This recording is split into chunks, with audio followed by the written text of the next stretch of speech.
মুমিনের সিফাতের মধ্যে পাঁচটা সিফাতের কথা আল্লাহ রাব্বুল আলামিন সূরা আল ফালের মধ্যে উল্লেখ করেছেন। তার মধ্যে এক নম্বর উল্লেখ বললাম, এক নম্বর সিফাতের কথা হলো ওই মানুষগুলো প্রকৃতি মুমিন। দুনিয়ার মধ্যে যেই মানুষগুলো যখন জিকির করা হবে তাদের অন্তরগুলি নরম হয়ে যাবে। সুবহানাল্লাহ সুবহানাল্লাহ। ওয়াইদা যুকিরাল্লাহু ওয়াজিলাত কুলুবুহুম وإذا تليت عليهم آياته زادتهم إيمانا وعلى ربهم يتوكلون। দুই নম্বর সিফাতের কথা আসছে দুনিয়ার জমিনে যেই মানুষগুলোর সামনে কোরআন তেলাওয়াত করা হবে, অর্থাৎ নিজেরা যখন কোরআন তেলাওয়াত করবে অথবা কোনো ছাত্র কোনো মসজিদ কোনো মাদ্রাসায় কোরআন তেলাওয়াত করবে, ওই মানুষগুলোর অন্তর ওই মানুষগুলোর ঈমান দুনিয়ার জমিনে বৃদ্ধি হয়ে যাবে। যাদাতহুম ঈমানা, তাদের অন্তরগুলি দুনিয়ার জমিনে বেড়ে যাবে। সুবহানাল্লাহ সুবহানাল্লাহ। এই জন্য দেখবেন সমাজের মধ্যে কিছু মানুষ আছে সব সময় তারা কোরআন পড়ে, কোরআনওয়ালাদেরকে ভালোবাসে, কোরআন দেখনেওয়ালাকে ভালোবাসে, কোরআন জাননেওয়ালাকে ভালোবাসে। যারা দুনিয়ার জমিনে কোরআন শেখে তাদেরকে ভালোবাসে, দুনিয়ার জমিনে যারা নেক কাজ করে তাদের ভালোবাসে। মুমিনের পাঁচটি বৈশিষ্ট্যের মধ্যে এক নম্বর বৈশিষ্ট্য হলো ওই মানুষগুলো যারা কোরআন তেলাওয়াত জিকির আজকার করবে, জিকির আজকার করলে তাদের অন্তর নরম হয়ে যাবে। দুই নম্বর বৈশিষ্ট্য হলো কোরআন তেলাওয়াতওয়ালা মানুষগুলো তাদের সামনে যখন কোরআন তেলাওয়াত করা হবে ওই মানুষগুলোর ঈমান দুনিয়ার জমিনে বৃদ্ধি হয়ে যাবে। সুবহানাল্লাহ সুবহানাল্লাহ। এখন জিকির আমরা যেভাবেই করতে পারি, জিকিরের অনেক ব্যাখ্যা আছে, অনেক ব্যাখ্যা আছে। আমরা হাঁটার সময় জিকির করতে পারি, চলার সময় জিকির করতে পারি, মসজিদে বসে জিকির করতে পারি, বিভিন্ন জায়গায় বসে আমরা জিকির করতে পারি। একজন মুমিনের জিহ্বাতে এরকম হবে, মুমিন যখন কাজ কামে লেগে যাবে দুনিয়ার জমিনে, ক্ষেতের মধ্যে যখন মুমিন যাবে মুমিন জিকির করবে, আল্লাহ তাআলার বড়ত্বের কথা স্বীকার করবে। মুমিন যখন নাকি মসজিদে যাবে সেখানেও জিকির করবে। মুমিন যখন নাকি দুনিয়ার জমিনে বিভিন্নভাবে রিক্সা চালাইবে, একজন মুমিন রিক্সার মধ্যে যেও সে জিকির করবে। কি জন্য জিকির করবে? জিকিরের অনেক ফায়দা রয়েছে। আল্লাহ রাব্বুল আলামিন এই মুমিনের ব্যাপারে বললেন, আলা বিযিকরিল্লাহি তাতমাইন্নুল কুলুব। মুমিন যারা হবেন দুনিয়ার জমিনে, ওই মুমিনকারী জিকিরকারী যারা জিকির করবেন তাদের জিকির দিয়ে তাদের অন্তরগুলি প্রশান্তিতে ভরে যাবে। সুবহানাল্লাহ সুবহানাল্লাহ। আপনি যেখানে যাবেন যে দোয়াগুলি আছে, মাসনুন দোয়া আছে, এই মাসনুন দোয়া যদি একজন মানুষ পড়ে তার আমলনামায় জিকিরের সওয়াব আসবে। বলেন সুবহানাল্লাহ সুবহানাল্লাহ। এই জন্য সর্বক্ষেত্রে রাসূলের হাদিস অনুসরণ করা, নিজের জীবনকে জিকির দিয়ে সাজানো, সর্বক্ষেত্রে সব জায়গায় নিজের জীবনকে জিকির দিয়ে সাজানো। আপনারা শুনেছেন হযরতে দাউদ রাহমাতুল্লাহি আলাইহি, ইমাম দাউদ রাহমাতুল্লাহি আলাইহি একজন বড় বুজুর্গ ব্যক্তি ছিলেন দুনিয়ার জমিনে। মুসনাদে মুসান্নিফ ইমাম আবু দাউদ রাহমাতুল্লাহি আলাইহির মুসান্নিফ। এই বুজুর্গ মানুষটা দুনিয়ার জমিনে অনেক বড় একজন বুজুর্গ ব্যক্তি ছিলেন, কিন্তু দুনিয়ার জমিনে সব সময় সারাটা জীবন তিনি যেখানে যাইতেন আল্লাহ তাআলার বড়ত্বের কথা, তার গুণের কথা সব সময় জিকিরের হালাতে থাকতেন। যেখানে যাইতেন সেখানেই জিকির করতেন, যেখানে বসতেন সেখানেই জিকির করতেন, মসজিদে বসতেন মসজিদে বসে জিকির করতেন। যেখানে তিনি যাইতেন মোট কথা সারাটা জীবন জিকির দিয়ে সাজাইতেন। ওই মানুষটার সব আমল ছিল জিকিরের মধ্যে। সুবহানাল্লাহ সুবহানাল্লাহ। এই জন্য আমরা সকলেই আল্লাহ তাআলার শান ও মানে আমরা একটু জিকির করি। বলেন লা ইলাহা ইল্লাল্লাহ, লা ইলাহা ইল্লাল্লাহ, লা ইলাহা ইল্লাল্লাহ, লা ইলাহা ইল্লাল্লাহ, লা ইলাহা ইল্লাল্লাহ, লা ইলাহা ইল্লাল্লাহ। আসমানের মালিক যেই আল্লাহ, জমিনের মালিক সেই আল্লাহ, লা ইলাহা ইল্লাল্লাহ, লা ইলাহা ইল্লাল্লাহ, লা ইলাহা ইল্লাল্লাহ মুহাম্মাদুর রাসূলুল্লাহ। দুনিয়া দুনিয়ার জমিনে যারা মুমিন হবে তাদের অনেকগুলো সিফাতের মধ্যে একটা সিফাত হলো জিকির করা। এই মানুষগুলো যেখানে দেখবেন জিকির আছে সেখানে মানুষগুলো পঙ্গপালের ন্যায় সেখানে দাবিত হয়ে যাবে। যারা দুনিয়ার জমিনে জিকির করবে, আল্লাহ রাব্বুল আলামিন এই আয়াতের মধ্যে জিকিরকারীদের কথা বলেছেন, অবাশশিল মুখবিতিন আল্লাযীনা ইযা যুকিরাল্লাহু ওয়াজিলাত কুলুবুহুম। আল্লাহ রাব্বুল আলামিন বললেন, হে রাসূল আপনি সুসংবাদ দিয়ে দিন যারা দুনিয়ার জমিনে আমি মালিকের জিকির করবে সব সময়। সুবহান।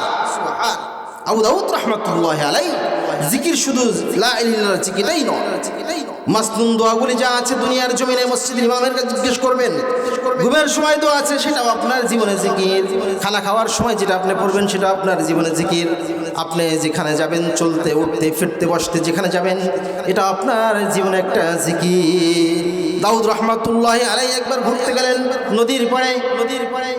ইমাম দাউদ রাহমাতুল্লাহি আলাইহি বড় একজন মুসান্নিফ ছিলেন, পৃথিবীর মধ্যে একজন বড় মুসান্নিফ ছিলেন। দাউদ শরীফ লিখেছেন, বুখারী, মুসলিম, আবু দাউদ, তিরমিজি, নাসাই, ইবনে মাজাহ, এই 6 কিতাবের মধ্যে একটা কিতাব আছে আবু দাউদ শরীফ। আবু দাউদ শরীফ যখন উনি তাসনিফ করলেন, বড় একজন মুসান্নিফ ছিলেন, জলিলে কদর, ওই দেশের সবথেকে বড় বুজুর্গ ছিলেন। একদিন ইনি নদীর পাড়ে ভ্রমণের জন্য গেলেন।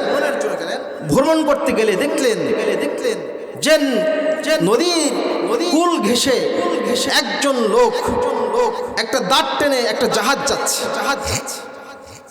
ওই জাহাজের মধ্যে একজন মানুষ হাসিতেছে। কি দিছে বলেন তো দেখি? হাসিতেছে। এখন হাসি দিলে হাসির জবাব দেওয়া হলো ওয়াজিব। আর হাসি দিলে আলহামদুলিল্লাহ বলা এটা সুন্নাত। এটা কি বলেন তো দেখি? আলহামদুলিল্লাহ, এই শব্দটা হাসি দিলে বলা হলো সুন্নাত। এবং যেই ব্যক্তি আলহামদুলিল্লাহ বলবে, এই কথাটা যদি কেউ শুনে, তার জবাব দেওয়া তার জন্য ওয়াজিব হয়ে যায়। বলেন সুবহান। যেরকম কোনো মুসলমান যদি কোনো মুসলমানকে সালাম দেয়, তাহলে সালাম দেওয়া সুন্নাত, কিন্তু সালামের জবাব দেওয়া অপর ব্যক্তির জন্য ওয়াজিব হয়ে যায়। বলেন সুবহান। এবং আবু দাউদ রাহমাতুল্লাহি আলাইহি তার সারাটা জীবন তিনি তাসনিমের মধ্যে লিপ্ত ছিলেন, সব সময় কিতাব রচনা করতেন। সাধারণ কোনো ব্যাপার না, রাসূলের হাদিস তিনি রচনা করলেন। ওনার সারাটা জীবন সেখানে তিনি বিসর্জন দিয়ে দিলেন। একদিন তিনি ভ্রমণের জন্য নদীর পাড়ে চলে গেলেন। নদীর পাড়ে যাওয়ার পরে দেখলেন জাহাজের মধ্যে দাঁড় টেনে মানুষগুলো যাইতেছে, কিন্তু জাহাজের মধ্যে এক ব্যক্তি সেখানে হাসি দিয়েছেন। আর হাসি দেওয়ার পরে তিনি বললেন আলহামদুলিল্লাহ। যখন তিনি পাঠ করলেন আলহামদুলিল্লাহ পাঠ করার পরে যখন তিনি সেখানে, তার জাহাজ তো চলতে আছে, দাউদ রাহমাতুল্লাহি আলাইহি তিনি কি করলেন? যখন অনেক দূরে চলে গেলেন, তাকে পাইলেন না। নদীর মাঝখান থেকে পাড় থেকে একটা নৌকাকে তিনি ক্রয় করলেন অথবা ভাড়া করলেন 2 টাকার বিনিময়।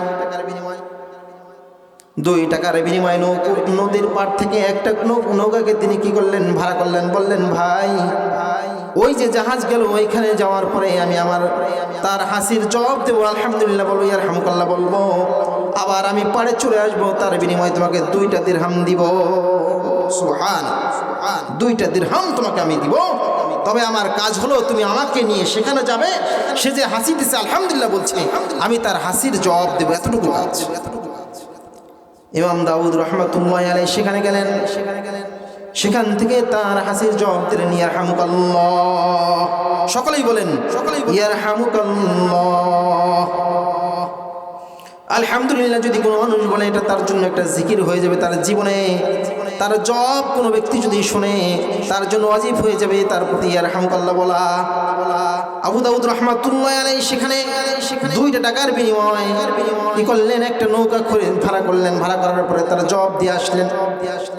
জবাব দিয়ে আসার সাথে সাথে পারে যখন আসলেন, গায়েব থেকে একটা আওয়াজ আসলে, মিন জানিবিল্লাহ, গায়েব থেকে আওয়াজ আসছে, ইয়া আবা দাউদ, হে আবু দাউদ, ইশতারা জান্নাতান বিদিরহামাইন, তুমি 2 টাকার বিনিময়ে এই দুনিয়ার জমিনে তুমি আমার জান্নাতকে ক্রয় করে ফেললে।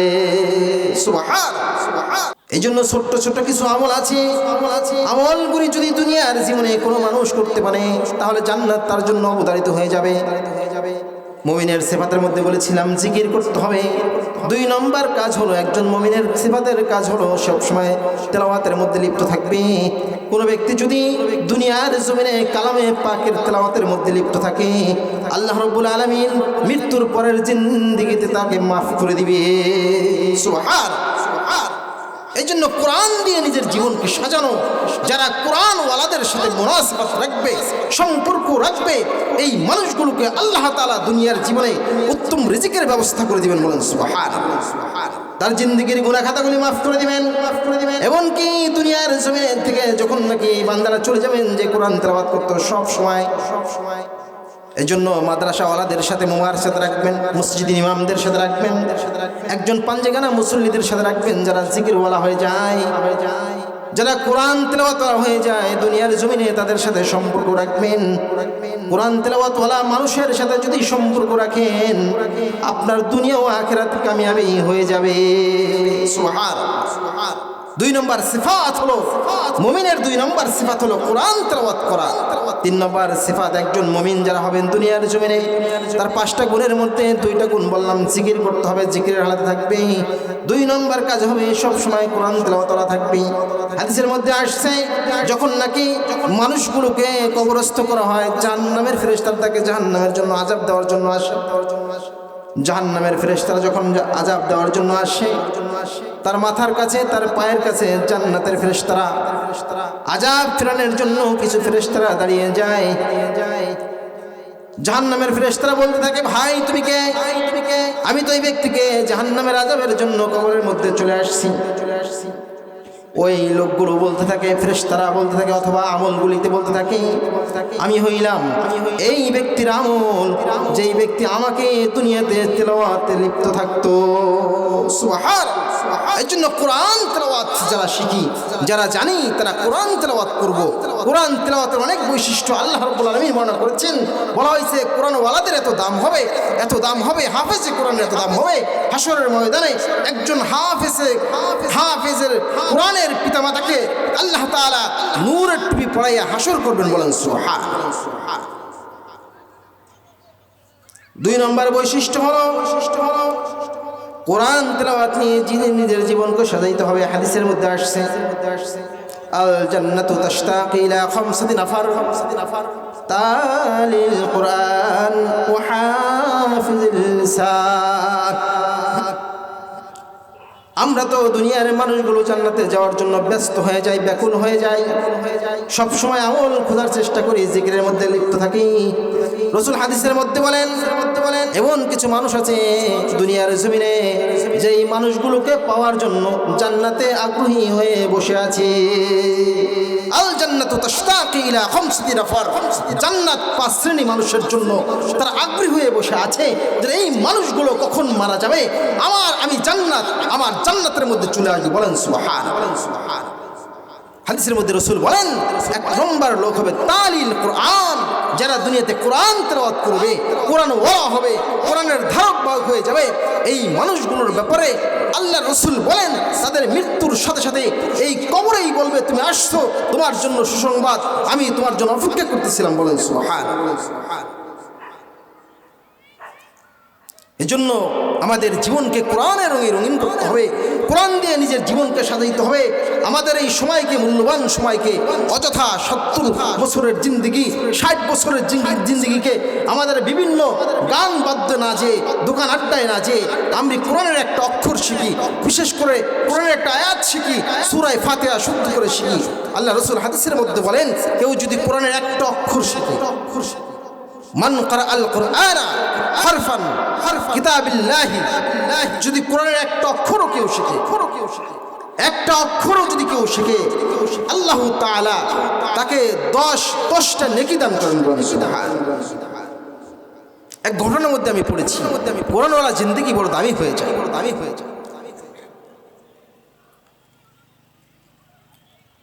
এক বুজুর্গ মানুষ রবিব ইবনে সুলাইফ, নামটা মনে পড়ে গেল, রবিব ইবনে সুলাইফ, উনি হজে যাইতেছিলেন, হজে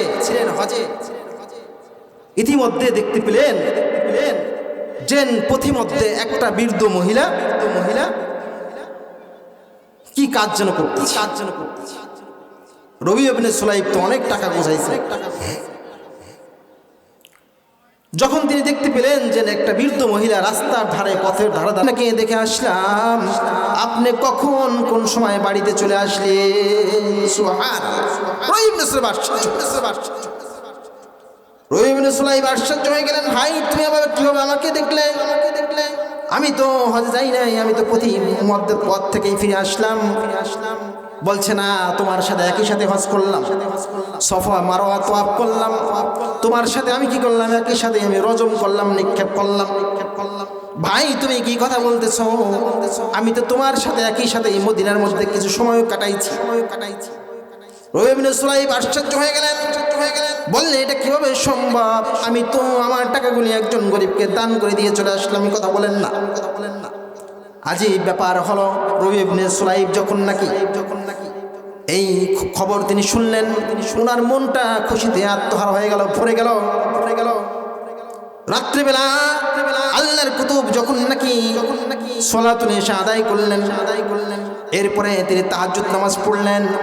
তাহাজ্জুদ নামাজ পড়ার পরে আল্লাহর গোলাম যখন নাকি তিনি গেলেন ঘুমের ঘরে চলে গেলেন, আল্লাহ রাব্বুল আলামিন রবি ইবনে সুলাইবকে স্বপ্ন দেখাইতেছেন, হে রবি তুই শোন, হে রবি তুই শোন, শুধু এই বছরের হজ নয়, আমি আল্লাহ রাব্বুল আলামিন তোর এই আমলটা এত পছন্দ করেছি, আমার একজন গোলামের জন্য যে তুই দান করেছিস, তোর পকেটের টাকা খরচ করছিস, কোরআনওয়ালাদের জন্য তুই যে টাকা খরচ করছিস, একজন বৃদ্ধ মহিলার সাথে সদাচরণ করছিস, এই দানটা আমি মালিকের দরবারে এত মকবুল হয়েছে, এত পছন্দনীয় হয়েছে, তোর আর হজ করা লাগবে না রবি। যদি সম্ভব হয় আগামীতে যাবি, তুই শোন, আমি মালিক তোর এই হজকে কিয়ামত পর্যন্ত, এই কিয়ামত পর্যন্ত তোর হজকে আমি লিখে রেখেছি। সুবহান। শুধু তাই নয়, বলতেছে হ্যাঁ রবি তুই শোন, এই বছরের হজ নয়, শুধু এই বছরের হজ নয়, এই দুনিয়ার জিন্দেগি যতদিন থাকবে, দুনিয়ার কায়নাত যতদিন থাকবে, আমি মালিক তোর আমলটাকে এত পছন্দ করেছি, এত পছন্দ করেছি, তোর আকৃতি দিয়ে আমি একজন ফেরেশতা নিযুক্ত করে রেখেছি। ওই ফেরেশতারা সারাটা জীবন এই দুনিয়া কায়েম হওয়া পর্যন্ত, দুনিয়া যতদিন আছে, হে রবি তোর আমলটা এত মাকবুল হয়েছে, তোর আমলের কারণে তোর আকৃতি দিয়ে ফেরেশতা বানিয়েছি। ওই ফেরেশতারা কিয়ামত পর্যন্ত তোর আকৃতি ধারণ করে আমি আল্লাহ রাব্বুল আলামিনের বাইতুল্লাহ তওয়াফ করবে। সুবহান। এই জন্য কোরআন ওয়ালা জিন্দেগি এখতিয়ার করতে হবে, আহলুল্লাহদের সোহবত আমাদের এখতিয়ার করতে হবে।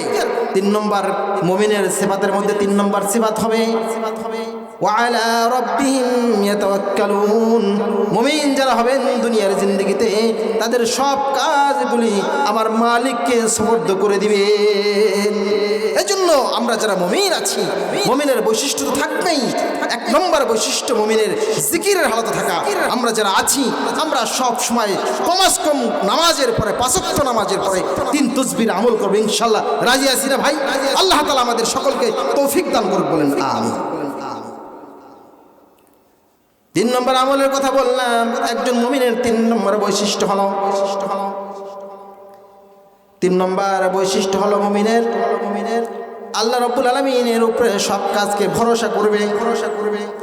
তার ভালো মন্দ, তার রিজিক, তার সচ্ছলতা অসচ্ছলতা দুনিয়ার জিন্দেগিতে যায় আছে না কেন, একজন মুমিনের সব কাজে আল্লাহর উপরে ভরসা রাখবে। এর জন্য ধৈর্য হারা হওয়া যাবে না। আল্লাহ কোরআনের মধ্যে বলেছেন, যারা ধৈর্য হারা হয়ে যাবে তারা নাকামি হয়ে যাবে।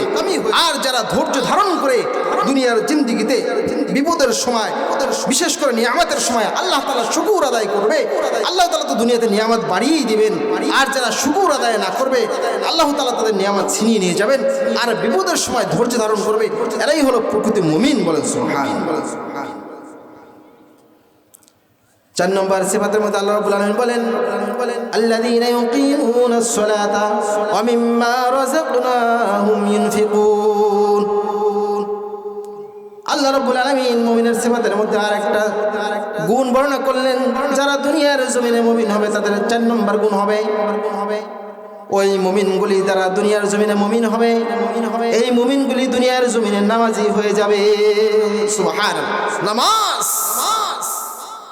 আমি সংক্ষেপে বলতেছি, যেহেতু আজানের সময় হয়ে গেছে। যারা মুমিন হবে তাদের সব কাজে, যত কাজ দুনিয়ার জমিনে থাকবে সব কাজকে উপেক্ষা করে আমার মালিকের দরবারে মালিককে হাজিরা দেবে। বলেন সুবহানাল্লাহ। এক বুজুর্গ ব্যক্তি, সে একজন মালিকের গোলাম বনে গেল। তাকে আল্লাহ রাব্বুল আলামিন দুনিয়াতে একজনের গোলাম বানিয়ে দিলেন। গোলাম বুজুর্গদের অনেক সিফাত থাকে, জিকিরের হালত থাকবে, আল্লাহ তাআলার কোরআন তেলাওয়াত করবে, আল্লাহর উপরে ভরসা করবে, নামাজ দিয়ে নিজের জীবনকে সাজাইবে। ওই বুজুর্গ ব্যক্তি যখন একজন মালিকের গোলাম বনে গেল, তখন মালিককে তিনি শর্ত দিলেন যে মালিক, আপনি যদি আমাকে ক্রয় করেন, কয়েকটা শর্ত যদি মেনে ক্রয় করতে পারেন, তাহলেই আমি আপনার কাছে বিক্রি হব, নচেত নয়। মালিক বলতেছেন, তোমার কি এরকম শর্ত যে এই শর্ত আমাকে তুমি দিলে?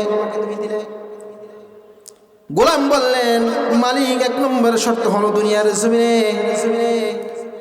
আপনি ছাড়া আমার একজন খাঁটি, আপনি ছাড়া সত্যিকারের একজন মালিক রব রয়েছেন, যেই রব হলো আমার মালিক। সুবহানাল্লাহ। ওই মালিকের হুকুম যখন আসবে আমার জিম্মায়, যখন আজান পড়ে যাবে, দুনিয়ার কোনো ক্ষমতা থাকবে না, দুনিয়ার কোনো শক্তি থাকবে না, দুনিয়ার কোনো কাজ আমার থাকবে না। আপনি ওই নামাজের সময় যখন নাকি মুয়াজ্জিন আজান দিয়ে দিবে, ওই আজানের সময় আপনি আমাকে কি করবেন? সুযোগ করে দিবেন। নামাজের সময় পৃথিবীর কোনো কাজ আমাকে করতে দেওয়া হবে না, আমি শুধু নামাজই পড়বো নামাজের সময়। 2 নম্বর শর্ত দিলেন, নির্জন একটা ঘর দেবেন। 3 নম্বর শর্ত দিলেন, আমাকে কি করবেন? বিশেষ করে রাত্রেবেলা আপনার কোনো কাজে আমাকে নিয়োগ করতে পারবেন। একদিন হঠাৎ করে এই শর্ত মেনে গোলামকে মালিক ক্রয় করলো। ক্রয় করার পর একদিন রাত্রেবেলা ওই গোলামের বাড়িতে গেলেন। হারুন রশিদের জমানার কথা। গেলেন, যে দেখলেন একজন নির্জন একটা ঘর, সেই ঘরের মধ্যে নূরের একটা আলো সরাসরি আসমান থেকে, একটা ঘরের উপরে আসমান থেকে নূরের একটা আলো একটা বাড়ির মধ্যে পড়েছে। বলেন সুবহানাল্লাহ। আজীব ব্যাপার। মালিক সেখানে গেলেন, যে দেখলেন সেখানে বসে একজন মানুষ সিজদায় পড়ে আল্লাহর দরবারে নামাজের হালাতে কাঁদতেছে। বলতেছে, মালিক, দুনিয়ার জিন্দেগিতে তুমি আমাকে একটা গোলাম বানাইলা, দুনিয়ার জীবনে একজনের অধীনস্থ আমাকে করে দিলাম। মালিক, ওই সময়টা তো আমি তোমার কাজ করতে পারি না, তোমার হুকুম পালন করতে পারি না। তুমি আমার জীবনের গুণাগুলি ক্ষমা করে দাও, আর দুনিয়ার জীবনে আমাকে সুযোগ করে দাও। সুবহানাল্লাহ। একজনের গোলাম হওয়ার পরও তারা আল্লাহর বন্দেগী কিভাবে করেছে। এই জন্য যারা দুনিয়ার মধ্যে আমরা আছি, আমাদের 70 বছরের জিন্দেগিতে, 60 বছরের জিন্দেগিতে অনেক মানুষের নামাজ ছুটে গেছে, নামাজ ছাড়া যাবে না। আল্লাহ রাসূল হাদিসের মধ্যে বলেন, আউয়ালু মা ইউহাসাবু বিহিল আবদু ইয়াউমাল কিয়ামাতিস সালাহ। যখন নাকি কিয়ামতের ময়দানে হিসাব শুরু হয়ে যাবে, সর্বপ্রথম আল্লাহ রাব্বুল আলামিন মানুষের হিসাব শুরু করে দিবেন। হিসাব যখন করবেন, সর্বপ্রথম যে হিসাবটা হবে, সেই হিসাবটা হবে আমাদের নামাজের। এই জন্য নামাজ ছাড়া যাবে না। হাদিসের মধ্যে আসছে, মনে করতে পারি শীতের দিন কষ্ট করে আমি কোন শীতের মধ্যে উঁচু করে নামাজ পড়বো। আরে ভাই, এইগুলির দাম আছে। হাদিসের মধ্যে মিশকাত শরীফের মধ্যে হাদিস আসছে, রাসূল বলেন, বুররুন মুহাজ্জালুনা মিন আসারিল ওযু। যারা দুনিয়ার জিন্দেগিতে কষ্ট করে যারা ওযু করে নামাজ পড়বে, এই নামাজের ওযুওয়ালাদের আকৃতি দেখে, তাদের চিহ্ন দেখে রাসূল ধরে ধরে শাফাত করে জান্নাত দান করে দিবেন। সুবহানাল্লাহ। আমরা মনে করতে পারি শীতের দিনে কষ্ট করতেছি ওযুর মধ্যে। আল্লাহ রাব্বুল আলামিন যখন জিজ্ঞেস করবেন, সুম্মা লাতুসআলুন্না ইয়াউমাইযিন আনিন নাঈম, হে হে গোলাম, তোমাকে তো আমি কনকনে শীতের মধ্যে আমার খেজুর গাছ কেটে তুমি রস বের করে এরপরে তুমি দুনিয়াতে রস পান করেছিলে। তোমাকে কে নিষেধ করেছিল? কে নিষেধ করেছিল? আমি মালিকের জন্য তোমার মাথাটাকে নুয়ে দেওয়ার জন্য। এই জন্য যত কাজ থাকবে কেন দুনিয়ার জমিনে, 70 বছরের জিন্দিগিতে, 60 বছরের জিন্দিগিতে আমরা এক ওয়াক্ত নামাজ আজকে থেকে ওয়াদা করে যাই, আমাদের মৃত্যু পর্যন্ত এক ওয়াক্ত নামাজ আমরা কাজা করব না ইনশাআল্লাহ। আল্লাহ তাআলা আমাদের তৌফিক দান করুন, বলেন আমিন। আমি শেষ করছি, সময় সংক্ষেপ। মুমিনের গুণের মধ্যে 5টা গুণ সংক্ষেপে বলতেছি। 1 নম্বর গুণ হলো আল্লাহ তাআলার জিকির করা, সব সময় জিকিরের হালাতে থাকবা। যারা জিকির করবে এই মানুষগুলোকে আল্লাহ তাআলা হাসতে হাসতে জান্নাত দান করে দিবেন, বলেন সুবহানাল্লাহ। 2 নম্বর গুণ হলো মুমিনের কোরআন তেলাওয়াতের অবস্থায় থাকতে হবে। নিজের 70 বছরের জিন্দেগি, 60 বছরের জিন্দেগি কোরআন দিয়ে সাজাইতে হবে। 3 নম্বর হলো সব কাজে আল্লাহর উপরে ভরসা করতে হবে। 4 নম্বর হলো আল্লাহর দেওয়া সম্পদ, আল্লাহর দেওয়া জান ও মাল খরচ করার সাথে সাথে আল্লাহ তাআলার সব কাজে আল্লাহকে হাজিরা দিতে হবে, অর্থাৎ নামাজ পড়তে হবে। 5 নম্বর হলো আল্লাহ তাআলার বিধান মেনে, আল্লাহ তাআলার হুকুমে, আল্লাহ তাআলার আদেশে আল্লাহর দেওয়া সম্পদ আল্লাহ রাস্তায় খরচ করতে হবে। আল্লাহ তাআলা আমাদের সকলকে মুমিনের গুণে গুণান্বিত করে জীবন পরিচালনা করার তৌফিক দান করুন, বলেন আমিন।